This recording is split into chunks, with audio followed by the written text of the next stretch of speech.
not only due to the increase in transfer, this increase is also due to higher borrowing. So in some of the states, deficit has gone up more than 4% and actually contributed to an increase in expenditure. So it's not only entire increase in expenditure is transfer driven, it's a composition of transfer plus higher borrowing, because the fiscal deficit has exceeded more than 3% of GSDP when there was no new framework of borrowing where you had given greater flexibility to the states. That was given only in 16-17. So this 3.63% is definitely something which is due to the fiscal expansion.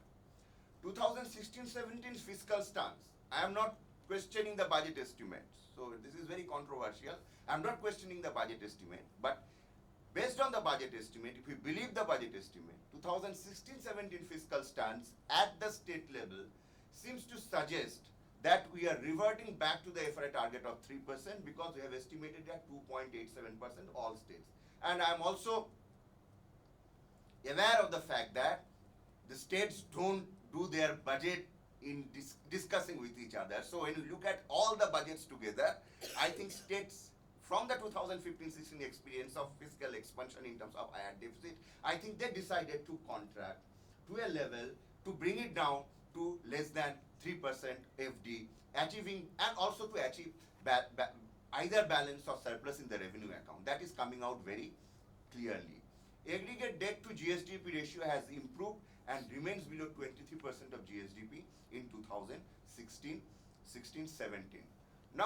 Now, interest payment to GSDP ratio declined in all states, so that created an extra fiscal space for higher spending, which we have seen, and in terms of increasing social sector expenditure as well as expenditure in other development program.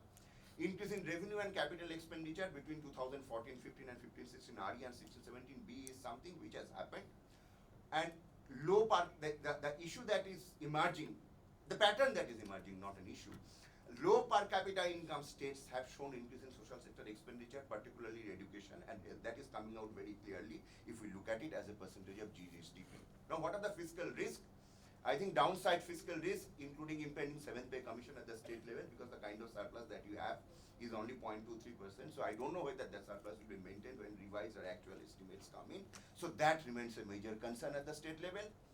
Debt servicing burden can increase from Uday. We have done some preliminary estimate, and I am not presenting it today because we still need to firm up the data, but it shows for some of the states an increase in the interest burden to a very significant way. So the effect is asymmetric, but definitely there is an impact. And we are soon going to get the numbers correct, and we'll discuss that further, but I don't want to speak about it today. But our initial estimates show that there is an increase. There is a need to augment states' own resources because own revenue generation is flat. I think probably the introduction of GST and revenue buoyancy is therefore critical. New framework of borrowing proposed by FFC should enhance capital expenditure at the state level. I think the success of this program lies if the capital expenditure is increasing. Because if you have revenue deficit, you are not eligible for additional borrowing. So success of this program, I think it's very important to understand that the incentive structure has reversed, and that reverse incentive structure is if you are fiscally prudent, you can borrow more. And that prudence is measured by those 4 indicators: no revenue deficit, fiscal deficit up to 3%, interest payment to revenue deficit ratio less than 10%, debt to GSDP ratio 25%. So if you are fiscally prudent, you can borrow more for capital spending. If that is the philosophy, I think success of the program would depend if more and more states come into this and the state's capital expenditure goes up. Now, that's something on which we really do not have major understanding because this has just been introduced. Probably next year we'll have a clearer idea. So, thank you, and I look forward to your comments.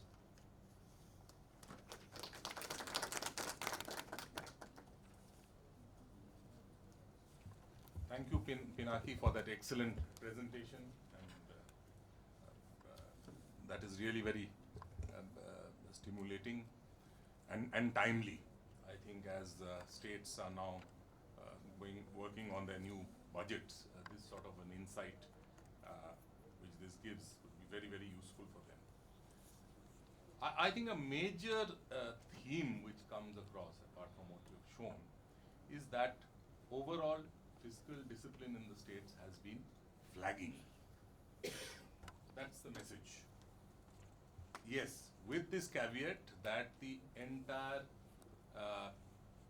sort of scheme of things, which the 4 points that you mentioned, which the Finance Commission, the 14th Finance Commission has put together as an incentive structure, that has only kicked in this year. That was not there last year. So we don't know what has been the impact of that. One thing is interesting, that if that framework was not there last year, what happened to state borrowing? Rajiv, at some stage you can tell us that. How come states were able to, at will, go up to fiscal deficits which are much higher than 3%? Were they actually able to do that? What has happened with the borrowing limits last year? The other thing is, I mean, that is something which has to be explained. I mean, we can't get it only from this. We have seen the impact of numbers. We now have how many sets of numbers? We have the 14-15 actuals. We have 15-16 B and RE. So we have 15-16 RE actually. And we have the 16-17 RE, in which to see what has been the impact post Finance Commission and I think we have 3 sets of numbers from which to look at. Now this fiscal discipline thing is something which we'll have to track. I mean, what is really happening in the states? Of course, state revenues also are flat, as Pinaki said. Now, why is that flat? One explanation is about the petroleum revenues, but I don't think that alone would explain everything across all states. But I think some more granularity in that, in terms of how many are doing ad valorem, how many are at fixed rates, that would be useful. But we've seen. I mean, why is it that? I mean, every state after state says revenues are no longer buoyant as before. Why is it? Is it that the states have pushed all the boundaries in every respect? I mean, we know that there have been some impingement on service tax, on the sales, on the issues whether they push the boundaries there, whether nothing else remains to be taxed. What is the interplay of factors there? That is, we have to see. Or at the initial benefits of computerization, all those benefits have actually kicked in, and they've not got further bonuses out of that. Really, that some more in-depth analysis is required there. We found expenditure as a whole has gone up, partly explained by more transfers, but partly also by greater borrowing. That borrowing thing, of course, how that has happened, we don't know.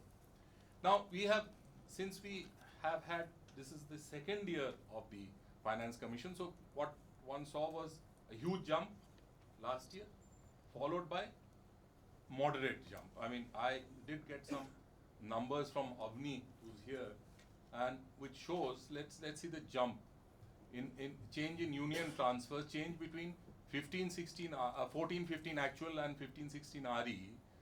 Those all states, huge jump, 40%, 50%, some 26%, in the lower ones. They moderate naturally once they've reached that base, the jump between 15-16 RE and 16-17 B. So, in terms of expenditure, you don't see that sort of change in expenditure as you would see in the first year of the Finance Commission Awards. Social sector expenditures are down in terms of GSDP. They may not be actually in terms of numbers, they may not be. Some numbers here seem to indicate that actually over RE and B, for example, we looked at West Bengal. West Bengal, there was a 16% jump between 14-15 actuals and 15-16 RE. It's up. As a percentage of GSDP, it is up. West Bengal, do you say up or down? No, West Bengal is down. West Bengal is down. So, and here these numbers seem to indicate that 16% jump between 14-15 actuals and 15-16 RE for West Bengal, and another jump of 21% between 15-16 RE and 16-17 B. So we can have a look at that. The impact of Uday. The impact of Uday, one state which is not here is Rajasthan.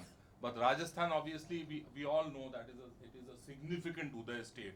I mean, we had in our FRBM committee during consultations with the states, the Rajasthan finance secretary said that you might as well call me Secretary Uday. Something or words to that effect. And we see that impact. Look at Rajasthan. If you look at 16-17B with Uday and without Uday, and I'm grateful to Avni again for sharing these numbers. In social, general, economic, the numbers vary. Social expenditure with Uday, Rajasthan is 35% increase in changes in composition of expenditure between previous numbers and B. Without Uday, it is as high as 40%. So Uday knocks up 5% of social expenditure, as 3% of general expenditure, and about 8% of 41 to 32 of economic expenditure, if you take these three categories for Rajasthan alone. So there is significant, you are of course working on that. I'm anticipating that for a while, but the overall impression that Uday has been having some deleterious effect on state finances is obvious from these numbers. Repayment has not started for Uday, so that will pose another Okay. So even without this thing, as we see, and this is very evident for Rajasthan. The other thing is states, after the increased devolution, the central schemes saw a rejig in the sharing pattern, and following the rejig and the distribution, we saw a rejig in the state, because states had to put in their state components, state share. So we have seen that rejig. But this is yet playing out. You see, there are major schemes of the government where actually some of them requiring state share, some of them also not requiring less state share, which are still playing out. If you look at the rural development schemes, there are some schemes, housing, for which government